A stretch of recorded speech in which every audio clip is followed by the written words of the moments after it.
정치권의 허심탄회한 속내를 들여다보는 시간이죠. 각설하고 시즌2 장해찬 전 인수위 청년소통 TF 단장 그리고 현근택 변호사 두 분 나오셨습니다. 어서 오세요. 네, 안녕하세요. 네, 야 폭우 내리고 폭염오고 건강 괜찮으시죠? 뭐 요즘 뭐 청취율 잘 나옵니까? 잘 나와야 돼요. 나와야 돼요? 잘 나와야 됩니다. 잘 나와야 되는 상황입니다. 네, 날씨 얘기하는데 갑자기 뜬금없이 청취율을 요즘 조사 기간이라 그래서. 그렇죠. 쿠폰도 막 쏘시고 이러는 거 보니까. 쿠폰도 그래서 네. 치킨을 꼭 그런 건 아니죠. 꼭 그런 건 아니죠. 7월엔 치킨본부 그런 비밀이 명심해 있었군요. 주시고요. 비밀이라뇨. 공공연한 얘기예요.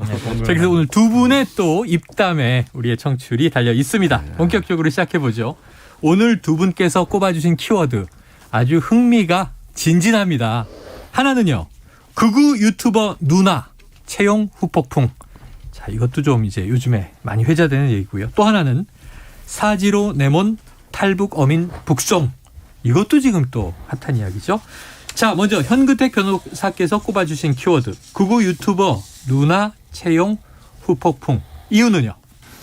일단 논란이 되고 있죠. 이게 뭐 단순히 극우 유튜버 누나기 때문에 문제가 된 건 아니거든요. 지금 아마 아시겠지만 청와대 인사 논란이 지금 어제 오늘의 일이 아니죠. 네. 뭐 코바나 직원 얘기, 뭐 육촌 인청 얘기, 그 다음에 뭐 옛날 사업 지인 얘기 여러 가지 있었거든요. 이제 그러다 보니까 이제 인사 문제가 지지율 하락의 가장 큰 원인으로 지적되고 있고 그러면서 이제 나온 건데 이게 왜 뜨거운 이슈가 됐냐면 뭐 저도 이제 양산 가본 적이 있는데 그 앞에 난리도 아니거든요. 네네. 막 유튜브 틀어놓고 방송 틀어놓고 새벽부터 밤까지 방송해대고 막 소리 지르고 온갖 욕을 해대요. 그리고 그걸 이제 또 생중계하고 있거든요. 거의. 네.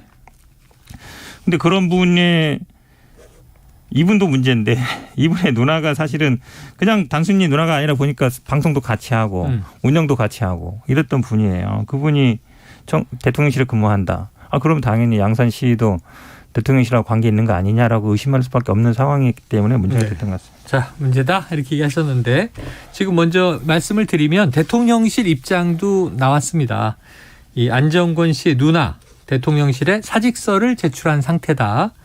자, 이 채용에 대해서 대통령실 입장은요. 누나와 동생을 엮어 채용을 문제 삼는 것은 연좌제나 다름없으며 심각한 명예훼손이다. 채용 과정에 아무 문제가 없었다.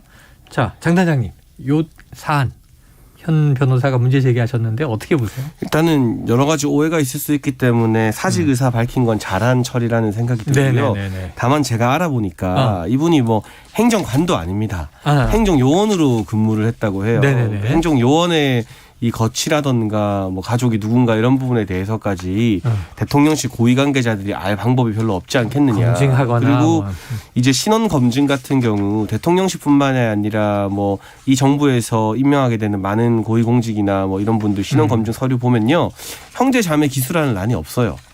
부모와 배우자 자녀 등에 대해서는 적시하게 되어 있는데 네네네. 그 신원 검증 서류 정부 공식 문서입니다. 거기에 형제 자매는 기술하지 않도록 되어 있어요.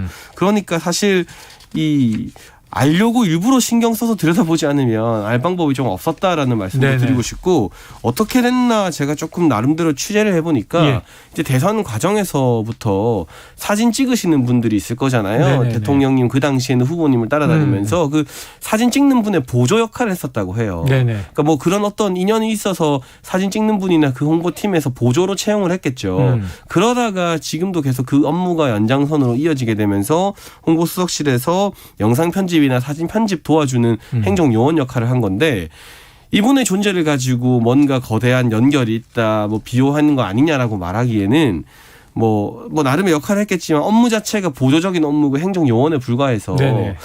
그렇게 선을 이어서 나가기에는 너무나 존재감이 미약했다, 네네. 미미한 직원이었다라는 생각이 들고 여기에 대해서 뭐 그 안정권이라는 유튜버의 누나인지 뭔지를 일부러 막 들여다보지 않는 이상 알 방법이 없었다는 네네. 것. 그리고 어쨌거나 문제가 촉발되고 논란의 소지가 있자 아주 발빠르게 이 사직 절차에 돌입했다는 점 등을 미루어 보면 여러 오해가 있을 수 있지만 지금 민주당이 제기하는 공세가 좀 과도한 억측은 아닌가 하는 생각이 듭니다. 자, 미미한 이 직원 예를 들면 그게 그렇게 이 의미 있는 비중의 직급은 아니다 이런 얘기셨고 그다음에 이 안정권 씨의 누나인지 몰랐을 수 있다 대통령실이. 자, 그러니까 뭐 변호사님. 예를 들면 그 사진팀이나 이런 분들은 알았을 수 있죠. 그 내부에서는. 네, 그런데 그러니까, 예. 그 신원검증 서류에도 없고 이거를 소위 말하는 대통령실 핵심 관계자나 고위 관계자들이 네네네. 이걸 알았을 거라는 보장은 뭐 또 인사 없다는 거죠. 관리를 하는 네. 간부급이 어떻게 보세요, 현 변호사님? 그런데 물론 뭐 그럴 수 있다고 보는데 사실은 이제 초기에 처음 이 얘기가 나왔을 때 그럼 얘기가 나왔잖아요. 그러면 뭐 확인을 해본다든지 문제를 확인하고 이렇게 얘기한 게 아니거든요. 능력을 보고 채용했다. 왜 동생 이러고 문제 삼느냐. 그거 연좌제다. 네네. 명예훼손 될 수 있다. 이렇게 얘기했거든요. 그 말은 여기 문제 없다는 얘기, 능력을 있다는 얘기고. 그 당시에 처음에 이 언론에서 이 보도가 처음 나왔을 때 아니 그 다 누구나 이제 유튜브 들어가서 1분이면 다 알 수 있거든요. 저도 들어가서 봤어요. 처음에 네네네. 봤더니 뭐 같이 방송한 것도 있고 심지어 그 사자 앞에서 찍은 거를 그 누나가 운영하는 유튜브에 올린 것도 있고. 그러면 당연히 관계 있다고 볼 수밖에 없는데 네네. 그동안에 지금 사진 뭐 편집했는지도 모르겠지만 대통령실에서도 뭐라 그랬냐면 작년 11월부터 영상 편집했다 그랬거든요. 네네. 영상 편집이 뭐겠어요? 유튜브랑 관련된 거잖아요. 예, 예.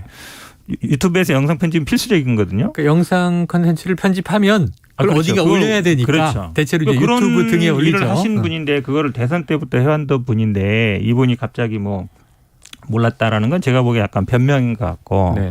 말씀처럼 당연히 뭐 누나 동생 쓰는 난 없죠. 예. 그걸 보고 하는 게 아니라 이분이 하는 일이 뭐였느냐. 그러니까 영상 편집도 하고 그다음에 유튜브 관리하고 뭐 이런 일을 했다잖아요. 그럼 당연히 그쪽 일인 거 아닙니까? 유튜브 일이기 때문에 몰랐다. 그다음에 처음에 이 문제가 됐을 때 대통령실의 반응도 제가 보기에 단순히 뭐 문제 없다라는 식은 아닌 것 같고 그냥 안정권 씨가 문제되는 게 이런 거죠. 그러니까 5.18 운동 뭐 세월호 그다음에 뭐 예를 들어서 저 정의당 의원 돌아가셨을 때 계속 보면은 노회찬 돌아갈 때는 걔 보면 저도 이분 그 영상 보면 보잖아요. 거기 막 이렇게 무대 설치해놓고 뭐 온갖 쌍욕하고 있거든요. 막 이런데 그런 분과 같이 방송도 하고 그 영상도 받고 실제로 또 하는 업무도 영상이라든지 사진 편집 일을 하고 있었으면 그걸 단순히 관계 없다. 우리는 뭐 서류 안 나오니까 모른다. 이렇게 얘기할 수는 없는 일이라고 봐요. 두 분의 이제 시각은 약간 차이는 있습니다. 몰랐을 수 있다. 모르기가 힘들다. 지금 이건데 진실은 사실 대통령실에 관계자가 그러니까 장 단장님 얘기도 어느 선까지는 알고 있었을 것이다. 그런데 뭐 그 주변에 가까운 분들이나 뭐 같이 일하는 분들은 알았을 수도 뭐 있는데 이제 상급자도 있었을 예, 거고. 저는 뭐 그런 분들이 다소 안이하게 생각한 측면이 있는지 네. 몰라도 이게 뭐 공개적으로 다 아는 사안이라거나 예. 그 7급 행정요원도 당연히 중요한 일원입니다만 네네. 그 상식적으로 봤을 때 대통령실 고위 관계자들이 7급 행정요원의 거치나 신상 문제까지 개별적으로 일일이 관심을 두기는 좀 어려운 현실 어렵다. 아니겠습니까? 그런 만큼 네. 어쨌든 처음에 언론을 통해서 문제 제기가 되었을 때 이 부분에 대해서 원칙적으로 대한민국에는 연좌제가 없는 게 맞습니다. 저는 그 반론 자체가 틀렸다고는 보지 네네. 않아요. 다만 연좌제가 없지만 그럼에도 불구하고 여러 가지 정치적 오해나 국민적 또 눈높이를 고려해서 빨리 이 사의 표명 등을 하게 되면서 신상을 정리하게 된 것은 또 적절한 잘한 거다. 조치였다.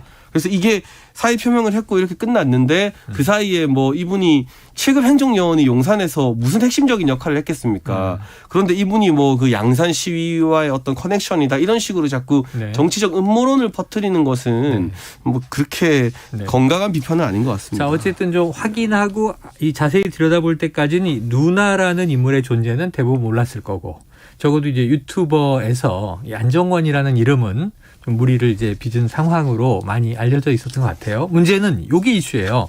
안정권 씨가 윤 대통령 취임식에 참석했다.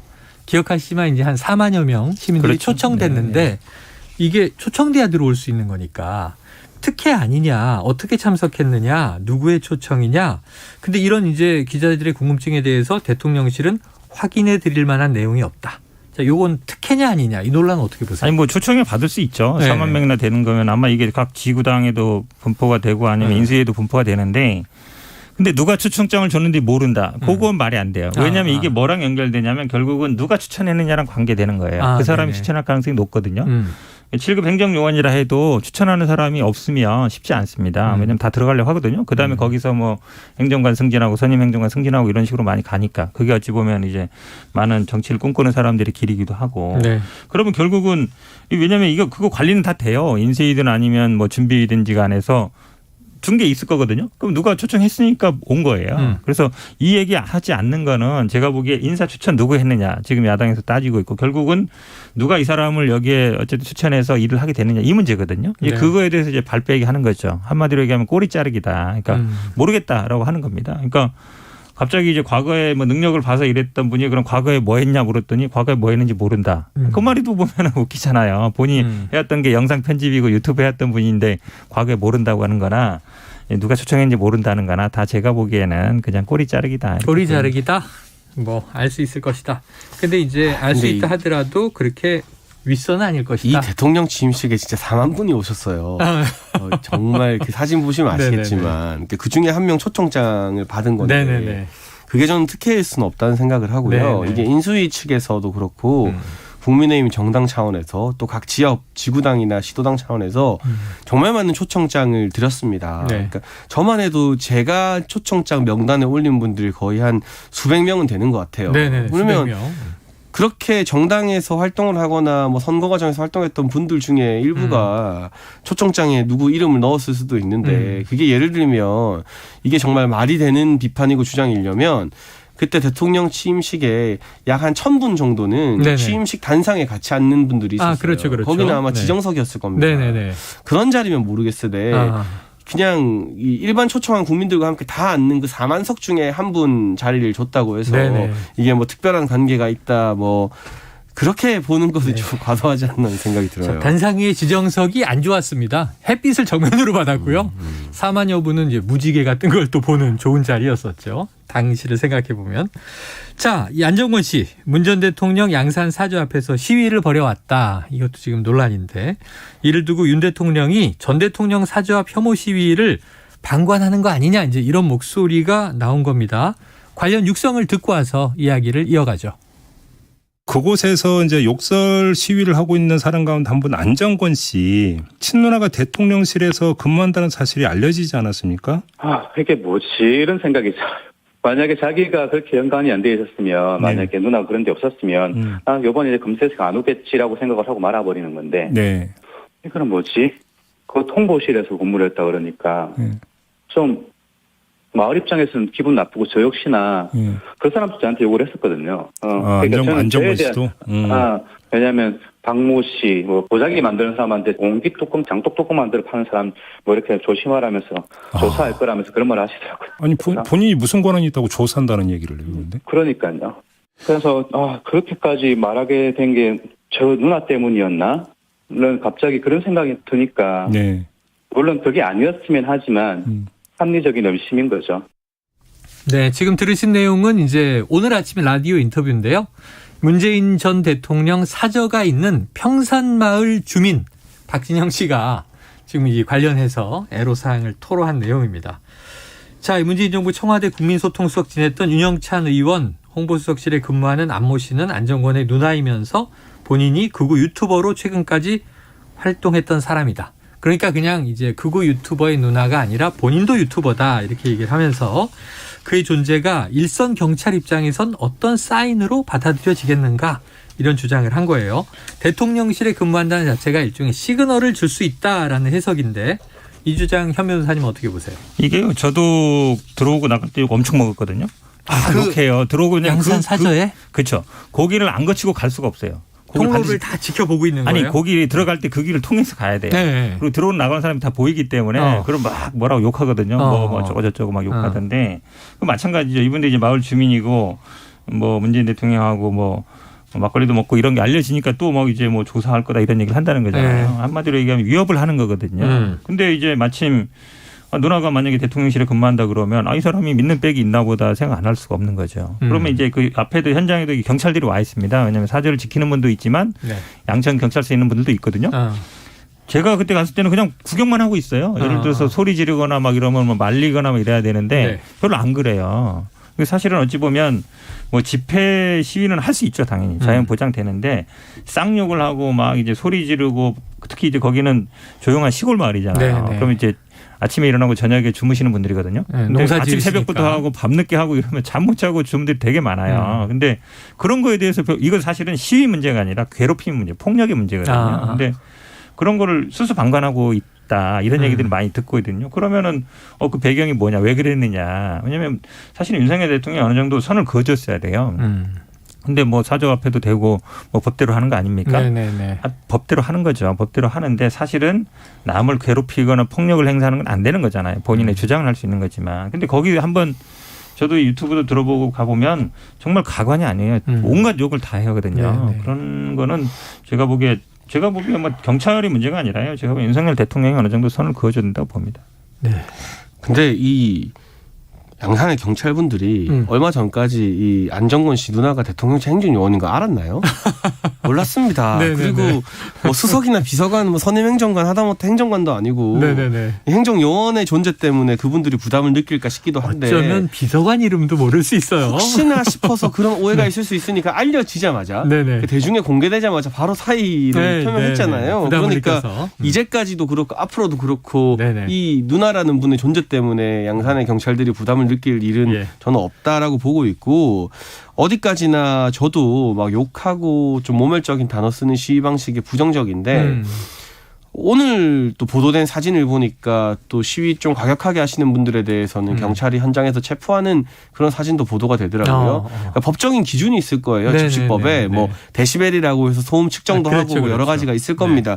그 부분에 의해서 처리를 할 수밖에 없는 부분이지 우리가 법이라는 절대적인 기준이 있는데 네. 그걸 또 넘어서서 우리 보기에 눈살 찌푸려진다고 강제 집행을 할 수 있는 방법도 사실 네. 없습니다. 법치국가에서. 필요하다면 국회 차원에서 이 법에 대해서 더 논의를 해야겠죠. 방지법. 아마 하태경 의원 같은 경우도 그 법안을 발의했어요. 국민의힘 의원인데도 네네. 이런 집시법에 대해서 조금 더 규율을 엄격히 하는 그런 부분으로 제도 개선을 해야 되는 부분이고 이 안정권 씨 누나가 그동안은 대통령실에 근무한다는 게 알려지지도 않았는데 네. 저도 몰랐고 대다수의 사람들이 몰랐는데 그걸 양산 경찰들이 알아서 이 시위대를 배려해줬다라는 거는 앞뒤가 좀 안 맞는 주장일 수 있습니다. 자, 이 경찰이 시그널을 느꼈다고 하는 것은 과잉 해석일 수 아니 있다. 뭐 그 친 누나가 뭐 근무하는 거를 눈치 보겠어요. 네. 사실은 잘 몰랐겠죠. 근데 결국은 이제 대통령의 입장이 중요한 거예요. 말씀처럼 당연히 집회 시 보장돼야 되죠. 보장돼야 되는데 우리가 뭐 사실은요 모든 거를 다 체크하고 모든 거를 다 제재하고 이렇지는 않습니다. 네. 선을 넘는 경우거든요. 지금 보면 이제 폭력행위도 벌어지다 보니까 그런 건데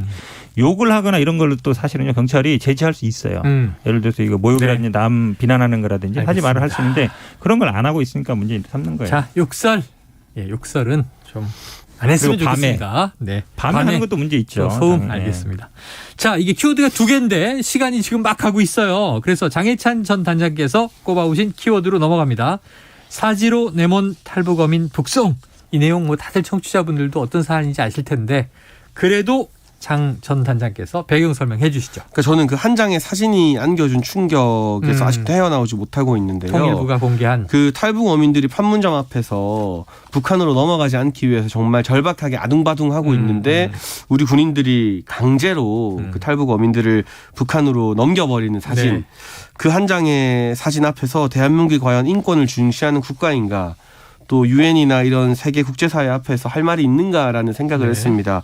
물론 이 야당에서는 흉악범이기 때문에 여러 사람을 살해했다는 혐의를 받고 있기 때문에 그런 사람들까지 대한민국이 품어줄 수는 없다라고 주장하고 있습니다만 설령 흉악법이 맞다고 해도 국내에서 충분한 조사를 거친 다음에 처벌해야 되는 게 맞고요. 우리가 유엔에 이제 하나의 협약에 가입되어 있는데 고문을 할 것으로 예상되는, 그리고 국민의 인권을 지키지 않을 것으로 예상되는 국가에게는 이 외국인이나 이런 사람들을 송환시켜 줄 수 없다라는 협약에 가입이 되어 있습니다. 네. 근데 북한은 너무나 명확하게도 고문이나 여러 가지 뭐 말도 안 되는 직결 처형 등을 하는 국가로 우리가 다 알고 있잖아요. 그러니까 이걸 넘긴 것부터가 그런 유엔의 국제협약 위반이 되는 것이고요. 문재인 대통령 전 대통령의 가장 유명한 별명 중 하나가 바로 인권 변호사라는 겁니다. 본인이 직접 페스키마호 사건 같은 네, 경우도 변호했었는데 그게 페스키마호에서 우리 선원들 살해한 조선족 변호한 거거든요. 그때는 그 흉악범들도 인권이 있다고 변호를 하셨던 문재인 전 대통령이 이끌었던 정부가 어떻게 3일에서 5일 만에 번갯불에 콩고 먹듯 조사해서 이분들이 범죄 혐의가 있다는 것만으로 북한에 이렇게 강제로 보낼 수가 있는가. 네. 이 부분은 뭐 전 정권 겨누기나 뭐 이런 걸 떠나서요. 국가의 존재 의미나 인권 차원에서 다시금 들여다봐야 되는 매우 심각한 사안이라는 생각이 듭니다. 자, 인권 변호사 의 이제 정권에서 어떻게 이런 일이 벌어질 수 있느냐. 자, 일단 살인자, 흉악범이라 하더라도 검증은 했어야 하지 않느냐. 왜 검증 없이 강제 북송했느냐. 자, 현 변호사님 어떻게 좀 반론이 가능할까요? 이거는 제가 보기에는 이제 전 정권 흠집내기가 맞는 게 왜 그러냐면요. 이게 윤석열 대통령의 도어 스태핑에서 얘기했죠. 네. 시작이. 많은 국민 의문을 갖고 있다. 국정원이 조사에 들어가서 네. 조사해보고 그때 고발한 거 아닙니까? 예. 검찰이 바로 수사에 들어갔고 그다음에 통일부에서 이 사진 공개하고 네. 그다음에 대통령실 대변인이 진실 규명해야 된다. 네. 그럼 국방부 뭐 회수부 다 일사천리로 움직이고 있잖아요. 그럼 이제 의도가 뻔한 거죠. 예를 들어서 이게 문제가 있어서 누가 뭐 고발을 하고 이런 게 아니라 정권 차원에서 움직이는 건 뻔한 것 같고 지금 이제 기순 의사가 없었다고 하는 게 아니에요. 당시에도 이혜원 정보위원장도 아니 이런 범죄자들을 받으면 되겠냐. 한국에 돌아다니면 안 된다라고 했고 김무성 당시도 아니 나는 잘 보냈다고 생각한다. 이런 흉악범들 받으면 안 된다. 이렇게 얘기했었거든요. 네네. 그 당시 왜냐하면 정보위에서 이 다 보고를 받고 한 얘기예요. 네. 그냥 혼자 한 얘기가 아니라 뭐 이분들이 예를 들어서 그냥 배를 끌고 왔으면 아무 문제 없죠. 근데 거기서 원래 3명이었거든요. 3명이 16번 죽였는데 네네. 김책항에 들어가서 한 분이 체포됐잖아요. 한 명이 2명이 체포. 다시 나온 거거든요. 네네. 나와서 헤매다가 우리 군에 발견돼서 2차 저차에서 온 거란 말이죠. 그러면 그 전에 아니 대한민국이라든지 북한 정보만 믿는 게 아니라 기본적으로 지난번에 이제 저 피살 사건 때도 얘기했다시피 어선과 아니면 본선 사이에 주고받는 무선 통신은 100% 감청이 되거든요. 네네. 우리나라도 감청을 다 하는 거예요. 네네. 그럼 그 당시에도 그 들어오고 나가고 그다음에 한 명이 체포되고 하는 과정을 모르겠어요? 다 알 수밖에 없어요. 그럼 이 사람들이 오기 전부터 이 사람들이 선상에서 뭐 문제가 있었구나. 살인을 했구나 걸 알고 있는 내용이거든요. 자꾸 국내에서 처벌 얘기하는데 이 사람들 국내에서 재판장에 서면 제가 보기에 본인이 법정에서 자백해도 무죄일 가능성이 굉장히 높고요. 왜냐하면 보강 증거가 없거든요. 그럼 시체라든지 흉기가 나와야 돼요. 우리나라가 살인사건 나올 때 생각해 보세요. 네, 그렇게 네, 시체 네. 찾으려고 하고 그렇게 흉기를 찾으려고 하는 게 네. 자백만으로 안 돼요. 근데 만약에 법정에서 부인한다. 나 안 했는데요. 경찰에서 아무리 자백해도 법정에서 나 안 했는데요. 그러면 증거가 없어요. 네. 무슨 증거가 있어요. 그럼 처벌할 수가 없어요. 그럼 무죄 방면이에요. 그러면 다 남북 간의 정보상으로는 16명 살인한 걸로 나왔는데 우리나라에서 처벌은 못 해요. 네. 그게 과연 타당해요? 자, 이게 짧게 요약해서 지금 여러 가지 정황을 자세히 설명해 주셨는데 우상호 민주당 비대위원장은 이렇게 얘기합니다. 자, 지금 여당, 그때는 야당이었지만 왜 그때는 가만히 있다가 정권이 바뀌니까 이러느냐 하는 지적인데 장 단장님 왜 지금입니까? 그 당시 야당은 정보 접근성에 어느 정도 차단이 있을 수밖에 없죠. 이게 정부 집권 여당이 아니다 보니까 선별적으로 들었을 것이다. 가지고 있는 정보를 100% 활용하기도 힘들고 뭐 국회 국방이나 정보위에서 말해주는 것도 정부 관계자들이 보안 자료를 설명해 주는 걸 일방적으로 듣는 것이기 때문에 네. 판단을 하는데 한계가 있습니다. 분명한 사실은 이들이 흉악범인지 아닌지도 우리에서 제대로 조사를 해야 되는 건데 어느 흉악범을 우리가 3일 또는 4일 만에 직결 판단해서 처분을 합니까? 이 민주사회에서 그런 일은 일어나지 않는 일이고 일어나서도 안 되는 일이다라는 말씀을 드리고 싶고요. 그리고 한 가지 분명한 건 그 당시 김현철 통일부 장관이 국회 나와서 질의받으면서 이들이 죽더라도 돌아가겠다라고 기순 의사를 밝혔다라고 답변했습니다. 이건 명백한 위증이에요. 허위 진술인 것 같아요. 기순이 아니라 다시 네. 이제 북으로 가겠다는 북으로 가겠다. 의사를 밝혔다. 이들이 죽더라도 북으로 돌아가겠다라고 김현철 전 통일부 장관이 말한 얘기했다. 내용이 남아 있는데 지금 보면 전혀 아니라는 걸 우리가 거짓이다. 한 장의 사진으로 알 수 있잖아요. 일단 전 정부의 장관이 거짓말을 한 겁니다. 국민들 네, 앞에서 네. 국회에서 거기서부터 저는 책임 소재를 좀 따져 물을 필요가 있다는 생각이 들어요. 네, 자 육성 하나 듣고 오겠습니다. 국민의힘 하태경 의원 오늘 아침 라디오 인터뷰에서 관련 이야기를 했는데 듣고 이야기 나누죠. 그 10월 5일 날 네. 김정은 답방 요구하는 친서를 보냈잖아요. 예. 친서를 보낼 때 이 통지문까지 같이 딸려 보냈어요. 통지문이요? 예. 어떤 통지문이요? 그러니까 송환하겠다. 그러니까 제가 볼 때는 그냥 김정은 답방 선물용으로, 왜냐하면 북한에서 제일 머리 아픈 게 탈북자들이거든요. 그래서 한국 가면 무조건 북송되기 때문에 예. 이들 탈북해야 소용없다는 걸 그전부터 계속 홍보를 많이 해요. 특히 남북 정상회담 이후에. 그래서 이제 이 사람이 처음에 안 내려올라 그랬다고 하잖아요. 막 도망갔다. 네. 그 왜 그랬냐면은 한국 잡히면 두드려 맞고 똑같이 고문당하고 이런 피해의식이 있었던 거예요. 네, 하태경 의원의 주장은 이 송환이 김정은 답방 선물용이다 이렇게 얘기를 한 거예요. 현 변호사님 어떻게 생각하십니까? 하태경 의원님이 뭐 북한에 대해서는 좀 아시는 것 같은데 지난번 서해 공무원 피살 때도 그렇고 굉장히 뇌피셜로 많이 얘기하시는 것 같아요. 지금 우리나라에 매년 1,000명씩 들어오는데 그때도 계속 1,000명씩 들어왔어요. 네네네. 들어오고 있습니다. 탈북자들이. 예전에 2만 명이다 지금 3만 명 넘었거든요. 네네. 계속 들어와요. 문제 없는 사람들 다 들어오고 있습니다. 이것 때문에 못 들어온다는 거는 본인의 그냥 주장인 것 같고 하태경 의원이 지난번에도 뭐라 그랬냐면 서해 이 공무원 사건 때도 숨기는 자가 범인이다 그랬어요. 네네네. 그래서 우리가 계속 얘기했거든요. SI 정보 공개해라. 그 당시에 무슨 감청 자료 있을 거 아니냐. SI 정보가 공개 안 한다 그래서 국방부가. 그럼 국방부가 범인 아니에요? 이번도 마찬가지예요. 합동신문서에서 신문 조서가 있어요. 본인들이 뭐 기소하겠다는 자필 서류도 있고 그거 국방부에 있는 거거든요. 합심적 물론 국정원이랑 국방부랑 같이 하는 겁니다. 네. 저도 뭐 정보 장교 했으니까 다 아는데 그 조서 그냥 공개하면 돼요. 거기에 자필로 쓴 게 있을 테니까 할 수 있는 걸 안 하고 굉장히 엉뚱한 얘기만 하고 있어요. 제가 보기에 이번에도 하태경 의원님이 그냥 저 국방부나 국정원 가셔가지고 확인하면 된다. 그 합동신문서에 본인들이 그 신문했던 조서 가서 확인하시고 얘기하시길 바라겠습니다. 자, 장 단장님 어떻게 보십니까? 근데 어찌되었건 간에 이런 식으로 국제인권 협약에 위배되는 강제 북송 같은 사례가 다시는 일어나서는 안 된다는 생각이 들고요. 이게 지나간 사건에서 끝나는 것이 아니라 앞으로 또 이런 일이 재발하지 말라는 법이 없습니다. 분단이라는 현실에서. 그렇다면 이 정부의 성향이나 뭐 민주당이 집권하건 국민의힘이 집권하건 무관하게 우리가 이 탈북자들이나 북한 관련된 사건에 대해서 하나의 공통적인 기준을 세울 필요가 있다. 그리고 우리가 세우는 기준은 이 유엔이나 국제사회에서 봤을 때 여러 가지 인권의 가치에 부합하는 기준이어야 한다. 다만 문재인 정부에서 일어난 이 탈북 어민 북송 같은 경우는 아무리 다른 이유를 대도 국제사회에서 허용하는 인권의 범주를 넘어선 일이기 때문에 여기에 대해서는 조사와 반성이 필요하고 단순히 그때 잘못했어로 끝나는 것이 아니라 이 일을 계기로 앞으로 비슷한 일이 재발했을 때 대한민국의 매뉴얼은 무엇인지 그 제도에 대한 고민도 같이 했으면 좋겠습니다. 알겠습니다. 향후를 위한 보완이 필요하다. 주민법에는요 살인 등 그 비정책 범죄에 대해서는 안 받게 돼 있어요. 그리고 이런 일 받아가지고 처벌도 못하고 지원도 해주거든요. 정착 지원금도 해주고 그렇게 해야 되겠습니까? 자, 그런 문제가 기본적으로 있는 거예요. 입장 여기서 정리하고 보완할 사안이 있겠죠. 앞으로 또 논의해 나가겠습니다.